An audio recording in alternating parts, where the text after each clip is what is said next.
Magandang hapon sa inyong lahat. Ako po si dating PIDEA agent, Jonathan Morales. Alam nyo, napakatagal kong inantay yung pagkakataon na ako ay maimbitahan diyan sa House of Representatives. Subalit, talagang yung mga pagkakataon na yun, dumating ako doon sa punto na talagang seryoso akong kinausap ng aking abogado na si Attorney Vincent Badong. Ang tapang, kahit kailan, pwede mong ipakita. Subalit, depende sa laban na pupuntahan mo. Sa mga pagkakataong katulad nito, kung saan yung kalaban natin ay hindi lumalaban ng patas. Nagtatago ang mga ito sa kapangyarihan, taglay ng legislative power. Ginagamit nila yung kapangyarihang ipinagkaloob ng ating saligang batas. Kapangyarihang siyang sisiil sa karapatan ng lahat ng Pilipino. Bagamat nag-aagaw yung damdamin ko at doon sa maganda at legal na suhestyon ng aking abogado. Labag man sa kalooban ko, sinunod ko siya at ganun din ng konsensus ng karamihan sa mga kasama ko. Gusto ko talagang makaharap si Congressman Barbers, si Dan Fernandez, si Congressman Paduano at iba pa. Upang pamukha sa kanila, ginagawa nyo pa talaga yung mandato na pinagkaloob sa inyo ng taong bayan. Nanginginig ako bilang isang dating alagad ng batas. Gusto ko talaga silang sampalin ng katotohanan. Bakit? May nabago ba sa buhay namin kaysa sa mga buhay ninyo ngayon? Saan galing yung mga ginagastos ninyo?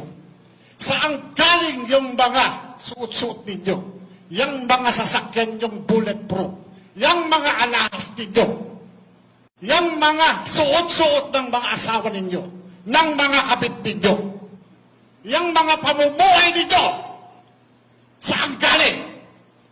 Kami, ako, nagpapakamatay, nakikipagbarilan, umaharap sa bala, umaharap sa panganib para sa bayan.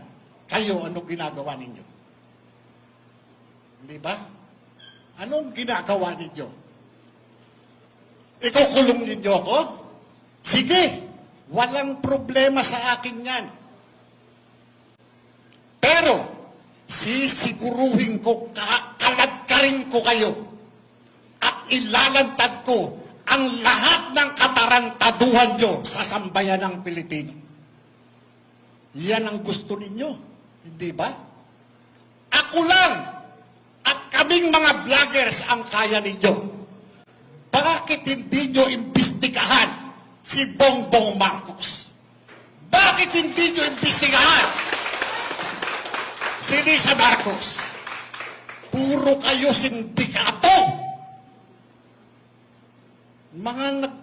Mga ipokrito kayo. Ha? Nakakanginig kayo ng laman. Nakakanginig kayo talaga ng laman. Ako, umaamin ako ng tao na napapatay ko. Kaya nyo bang gawin yan para sa bayan? Alam nyo, sa totoo lang, pagka nakikita ko yung ganito, yung kinakaya-kayanan ninyo yung sambayan ng Pilipino na nagpapasweldo sa inyo, nang liliit ako. Nang liliit ako. Malayo ito sa pinanumpaan natin nung tumanggap tayo ng trabaho sa gobyerno.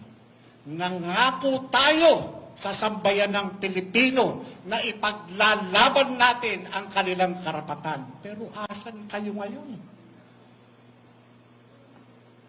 Nasaan kayo ngayon? Kayo sana ang inaasahan namin. Ipagtatanggol ang saligang batas. Pero ano ngayon? Wala. Kinatatakutan nyo, adik! Bakit? Meron dyan mga dating pulis, mga dating military. Asan kayo ngayon? Naging politiko kayo. Magnanakaw na nga kayo noon. Magnanakaw pa rin kayo ngayon. Mga libang!